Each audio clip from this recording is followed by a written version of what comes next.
আসসালামু আলাইকুম রহমতুল্লাহি ওবরকাতুহু। সম্মানিত দর্শক, গত কয়েকদিন ধরে আওয়ামী লীগের মধ্যে এক ধরনের খুশির বন্যা দেখা যাচ্ছে। বিশেষ করে জনাব খলিলুর রহমান, যিনি নিরাপত্তা উপদেষ্টা রূপে নিয়োগ লাভ করার পর অনেক বিতর্ক তৈরি করেছেন। আর সম্প্রতি তিনি ভারত সফর করেছেন। সেই ভারত সফর করার পরেই দেখা গেল আওয়ামী লীগের মধ্যে একটা নিদারুণ উৎসব, উদ্দীপনা লক্ষ্য করা যাচ্ছে। বাংলাদেশে যে সকল আওয়ামী লীগের নেতাকর্মীরা পালিয়ে আছেন, তাদের অনেকগুলো যে ইন্টারনাল কানেক্টিভিটি রয়েছে, নিজেদের মধ্যে তারা যে সকল কথাবার্তা বলে, তারপরে তাদের যে সকল ওয়েব মিটিংগুলো হয়, এগুলো লিক বা এগুলোর অনেক খণ্ডিত চিত্র ইন্টারনেটে অনেক সময় ভাইরাল হয়ে যায়। তো সেখানে গত এক সপ্তাহে দেখা যাচ্ছে যে তারা অনেকটা ইউরেকা কি যেন একটা পেয়ে গেছেন জনাব খলিলুর রহমান সাহেবের দিল্লি সফরের পর। একই অবস্থা কলকাতার যে সকল আওয়ামী লীগ নেতৃবৃন্দ রয়েছেন তাদের কথাবার্তা, আর শেখ হাসিনার যে সাবেক প্রধানমন্ত্রী, ওনার যে বক্তব্য, ঝাঁঝালো বক্তব্য, এটি গত এক সপ্তাহে রীতিমতো বারুদের মতো হয়ে গেছে। পয়েন্টিভ, তারপর প্রোগ্রেসিভ, এরপরে অ্যাজ ইট ইজ, মানে তিনি প্রধানমন্ত্রী আছেন, ক্ষমতাচ্যুত হননি, খুব অল্প সময়ের জন্য তিনি বিদেশ ভ্রমণে গেছেন, ওখানে বসে তিনি শুনতে পেয়েছেন তার সিংহাসনে কেউ হয়তো বসেছে। তো ওটা শোনার পর তার যেভাবে রাগ হচ্ছে এবং যেভাবে তিনি, যাকে বলা হয়, প্রতিশোধ নেয়ার মতো ক্ষমতা রাখেন বা পারেন, অ্যাজ ইট ইজ ওইরকম একটা ভাব তার বক্তব্যে গত এক সপ্তাহ যাবৎ লক্ষ্য করা যাচ্ছে। এটা কেন হচ্ছে, কি হচ্ছে, সেই বিষয়গুলো নিয়ে আলোচনা করব। তার আগে আরেকটু বলে নেই। দ্বিতীয় যে লক্ষণ, সেটি হলো দিল্লিতে জনাব খলিলুর রহমান যে বৈঠক করেছেন, সেই বৈঠক সম্পর্কে রাষ্ট্রের পক্ষ থেকে বা খলিলুর রহমান সাহেবের পক্ষ থেকে তেমন কিছু বলা হয়েছে এরকম আমার নজরে আসেনি। কিন্তু ওখানে তিনি ছিলেন, তার সঙ্গে ভারতের কর্তৃপক্ষ ছিলেন, অজিত দোভাল ছিলেন। অজিত দোভালের সঙ্গে আবার মার্কিন রাষ্ট্রদূত ভারতে যিনি আছেন নিয়োজিত, সেই মার্কিন রাষ্ট্রদূত ছিলেন।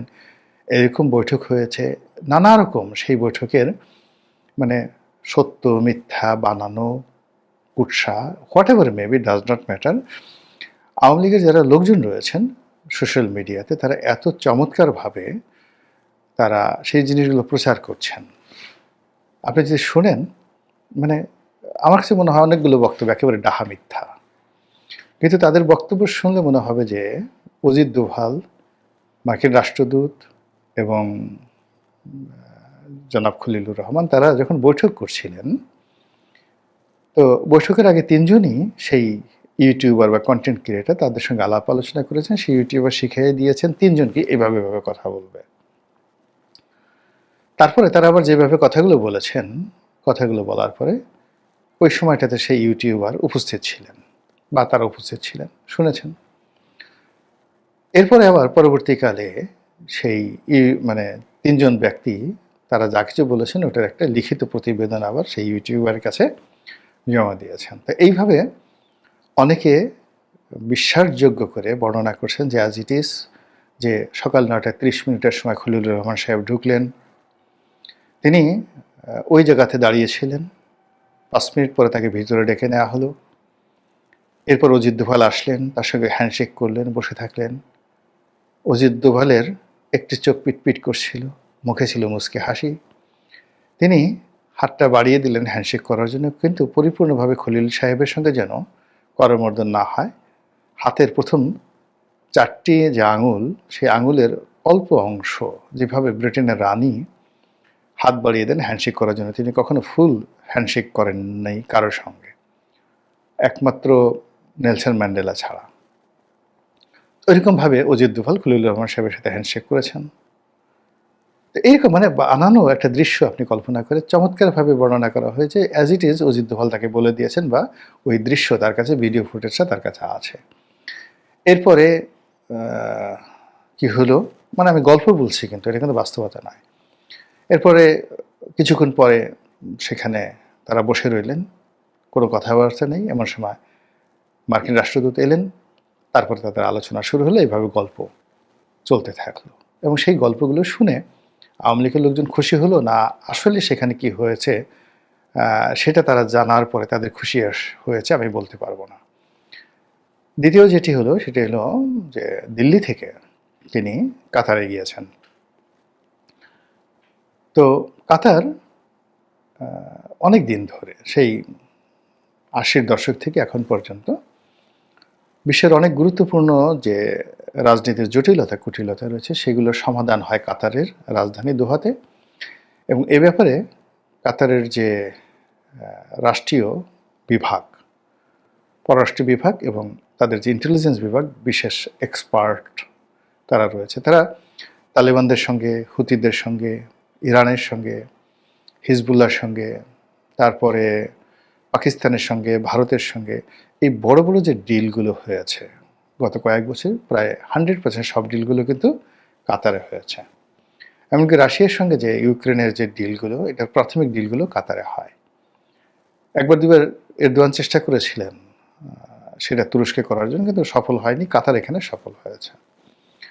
এখন সেই কাতারে গেছেন মিস্টার খলিল, এরকম খবর বের হয়েছে এবং সেখানে আবার আমেরিকান, আবার ভারতীয়, আবার এই যে বাংলাদেশে যারা লোকজন আছে তাদের সঙ্গে খলিলুর রহমান সাহেব বৈঠক করেছেন, সিরিজ বৈঠক করেছেন। এটা নিয়ে নানা রকম গল্প কাহিনী প্রকাশিত হচ্ছে এবং সেখানে কাতারের পক্ষে যারা অংশগ্রহণ করেছেন তাদের নাম ধাম সহ ডিটেলস ইউটিউবাররা বলে দিচ্ছেন। এবং সেখানে তারা যে কথাটা বলার চেষ্টা করছেন সেটা হলো যে ওখানে আওয়ামী লীগকে নিয়ে বার্গেনিং হচ্ছে, শেখ হাসিনাকে রাজনীতিকে ফেরানোর ব্যাপারে বার্গেনিং হচ্ছে, ইত্যাদি নানা রকম কথাবার্তা। এগুলো শুনলে আওয়ামী লীগের লোকজন না অনেক আনন্দ পায়, মজা পায়, তাদের মন শান্তিতে ভরে আসে। তো এই সকল কারণে তাদের মনে শান্তি কিনা আমি বলতে পারবো না। আপনি যদি সাম্প্রতিক সময় বিবিসি বাংলার সঙ্গে জনাব সজীব ওয়াজেদ জয়ের সাক্ষাৎকার দেখেন, তারপর ভারতের কয়েকটি টেলিভিশন মিডিয়ার সঙ্গে সজীব ওয়াজেদ জয়ের সাক্ষাৎকার দেখেন, আপনি তার বলার ধরন, প্রকৃতি, মানে তার শব্দচয়ন, বাংলাতে তার শব্দচয়ন এবং ইংরেজিতেও তিনি এমনি অনেক অনেক ভালো বলেন এবং তার এই ইংরেজি বলাটা এখন জনাব তারেক রহমান সাহেব এবং ডক্টর মোহাম্মদ ইউনূস তাদের সকলের জন্য রীতিমতো লায়াবিলিটিসে পরিণত হয়েছেন। এই কারণ হলো তার ইংরেজি অ্যাকসেন্ট, উচ্চারণ, প্রাসঙ্গিকতা, তার বডি ল্যাঙ্গুয়েজ এবং তার ইংরেজি বলার যে রিদম, এর ধারের কাছে নেই। মানে ডক্টর মোহাম্মদ ইউনূসের ইংরেজি যদি বলেন, তারেক রহমান সাহেবের ইংরেজি আমি কখনো শুনিনি, কিন্তু ডক্টর মোহাম্মদ ইউনূস সাহেবের বক্তব্য ইংরেজিতে যদি শুনেন আর জয়ের ইংরেজি যদি আপনি দেখেন, তাহলে এই দুইয়ের মধ্যে পার্থক্য হলো জয় যখন কথা বলেন তখন মনে হবে শশী থারুর কথা বলছেন, বারাক ওবামা কথা বলছেন, অথবা ক্লিনটন কথা বলছেন, অথবা মার্গারেট থ্যাচার কথা বলছেন। ইংরেজির মানটা ওই পর্যায়ের। আর তার পাশে যদি ডক্টর মোহাম্মদ ইউনূসের ইংরেজি দেন, আমার কাছে মনে হয় তিনি চট্টগ্রামের আঞ্চলিক ভাষায় ইংরেজি বলছেন অথবা বরিশালের আঞ্চলিক ভাষায় ইংরেজি বলছেন, এরকম আমার কাছে মনে হয়। এটা আমার ব্যক্তিগত অভিব্যক্তি। কিন্তু এর ফলে কি হলো, জয় বাংলায় বললে অনেকে খুশি হয়, কিন্তু ইংরেজিতে যদি জয় কোনো বক্তব্য দেন তাহলে এটা তার যারা রাজনৈতিক প্রতিপক্ষ তাদের গায়ে রীতিমতো কচুর বিষ লেগে যায়। যারা এমনভাবে ইংরেজি বলতে পারে না, যারা এমনভাবে মানে যাকে বলে বিদেশি গণমাধ্যমের সাথে সাক্ষাৎকার দেওয়ার সুযোগ পায় না, তো সে সকল মানুষ কিন্তু বাংলাদেশে এই মুহূর্তে তারা খুবই ক্ষমতাধর, আগামীতে মনে করে তারা রাষ্ট্র ক্ষমতা চালাবেন, এই মানুষগুলো তাদের গায়ে রীতিমতো কচুর বিষ বা কচুর রস লেগে যায় এবং তারা জ্বলে পড়ে মনে হয় যে জয়কে যদি পেতাম ওর কান দুটো মলে দিতাম, ঠোঁট দুটো টেনে দিতাম, যে এই ঠোঁট ইংরেজি বলো কী করে। তারপর গালের, মানে আমরা যেটা একটা গালের এটাকে বলে হয় মানে কানসা, মানে গালের এবং কানের মাঝামাঝি যে জায়গাটি রয়েছে আর গালের যে যেটি অংশ রয়েছে সেটিকে আমরা মানে যাকে বলা হয়, অনেকে বলা হয়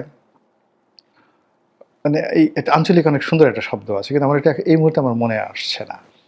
তো গালটা ধরে আমরা টেনে দেই, এরকম যে অনেক আছে না যে গাল ধরে জোরে জোরে আপনি ওরে আমার কুটু বাবু রে, ওরে আমার টুসু বাবুরে, ওরে আমার পুনু বাবুরে।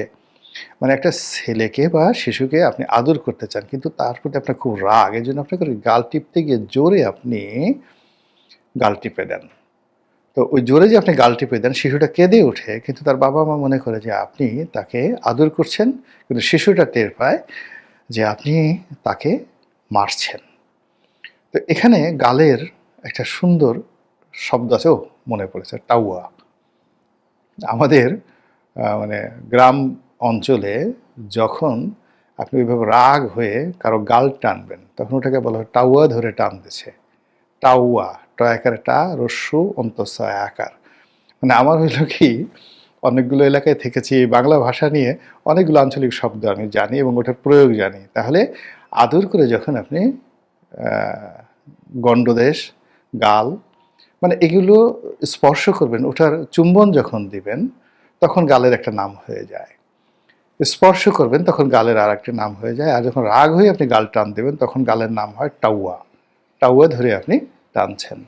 এরকম তারেক রহমান সাহেব না ঠিক, বা জামাতের আমি শফিক সাহেব না, কিংবা ডক্টর মোহাম্মদ ইউনূস নন, কিন্তু তাদের যারা সমর্থক রয়েছেন, যারা চান যে তাদের নেতারাও জনাব সজীব ওয়াজেদ জয়ের চেয়ে অনেক ভালো ইংরেজি বলবেন, কিন্তু যখন দেখেন এরকম ইংরেজি তারা শুনতে পান না, কিন্তু জয়ের মুখ দিয়ে ধরনের কথাবার্তা আসে, তখন সবাই মনে হয় যে বেটা টাউয়া ধরে যদি জোরে মতো কয়েকটা টান দিতে পারতাম, এরকম অবস্থা।